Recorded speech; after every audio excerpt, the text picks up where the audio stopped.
Hi TK tribe. It's been a while since I've done one of these videos, but I was moved to have this conversation because this is a question that keeps on coming up. It's recurring. People ask me in my direct messages. They ask me when I speak at events, corporate retreats, when I speak at career days or with students.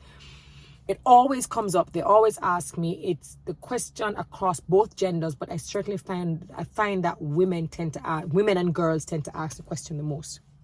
And the question is, how do you deal, Terri-Karelle, how do you deal with haters? How do you deal with, negative people? How do you deal with enemies? And some will even be funny enough to say, or is it that you don't have haters? You don't seem like somebody would have a lot of haters. And why is it that even when you share your experiences and you share your stories, you barely ever mention haters? Something that I actually didn't realize that I did, but I definitely know why.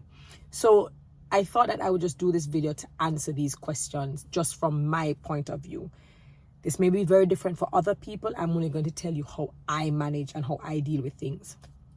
Number one, you're asking if I have haters. Oh, I'm positive I have haters. I'm positive I have enemies. In fact, I will just go as far as to say that once you enter this world, trust me, there is a hater who is there waiting, ready to receive you.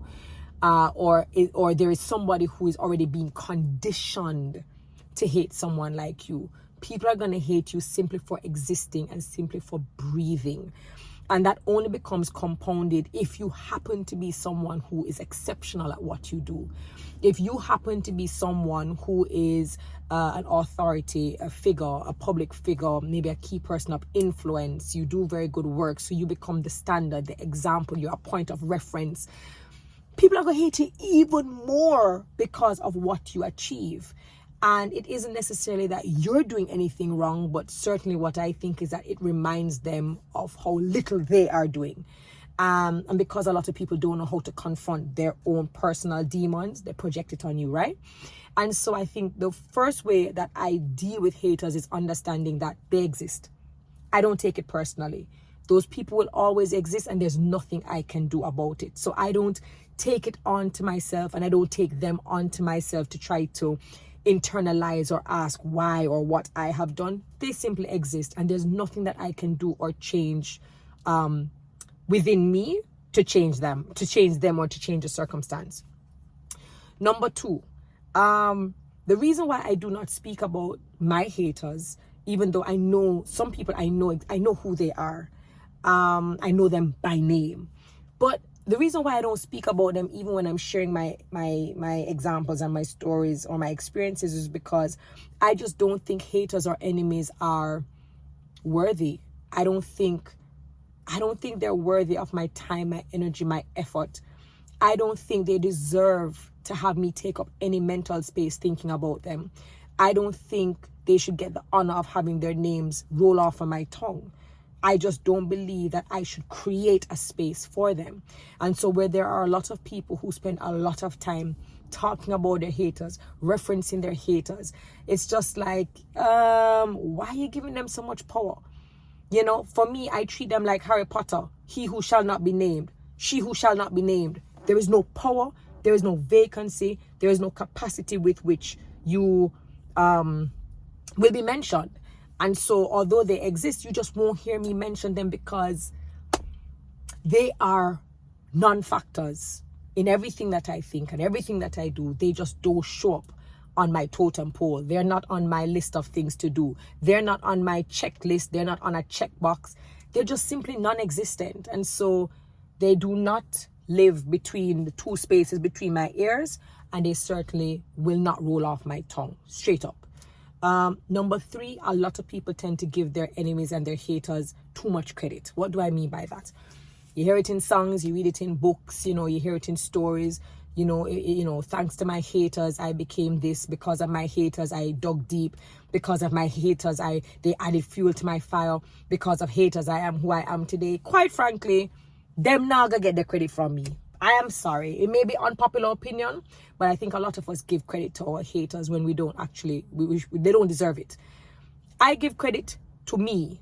I give myself credit for the hard work, the sweat, the dedication, the the courage to keep on going in spite of the haters, in spite of what they say, in spite of what they do, because you have those who talk, right? They use their words to sow very bad seeds.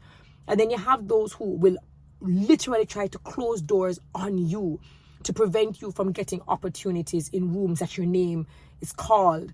And, you know, they're not getting credit. I am going to give myself the credit. I give God the credit for keeping me, sustaining me, and still allowing me to work in my excellence. That at the end of the day, I did that in spite of what they tried to do. And so that's another thing you'll never hear from me. You will hear me mention people along the way who might have said something. But certainly I'm not going to use that as the crutch upon which I stand to say, oh, it's my haters who created me who I am. No. It's me understanding who I am and what I want for myself and what it is I plan on doing and how I plan on impacting people I come into contact with, and how do I relate to people and how do I treat people. And that will have nothing to do with them. That is a personal choice that I make, and they will not take credit for that. So you will not hear me mention my haters in song or rhyme or poem, because they do not deserve it. The last thing I will state as well about haters is, you know, I think about the two scriptures. One that says your talent will make room for you and will put you to sit in front of kings or great men. And there's the other one that I love that says, thou preparest a table before me in the presence of my enemies. What I will tell you is that the lesser you sit down and you think about your haters and you put them upon practices, the more you actually have time and energy to put into yourself, your brand, your craft, your gift, your talent. And what happens is that when you divert that energy and that effort and that attention into what you want to manifest and what you want to happen out of your life, what you find happening, and it's very interesting, is that your talent will make room for you. What the Bible doesn't necessarily specify and says that sometimes those great men that your table is set before are your enemies as well. But thou shalt prepare a table before you in the presence of your enemies. I have gone into rooms and sat at tables with my haters, with my enemies. And I have been professional, and I have done what I'm supposed to do, and I do whatever I'm supposed to do, and I go about my business. And I don't carry belly. I don't take things personally, because I think it says more about my character than theirs. How I choose to deal with them at that moment shows more about who I am and what I'm about. And so, you know, don't worry about your haters. Just concentrate on being so good that the most they can be are witnesses to your greatness.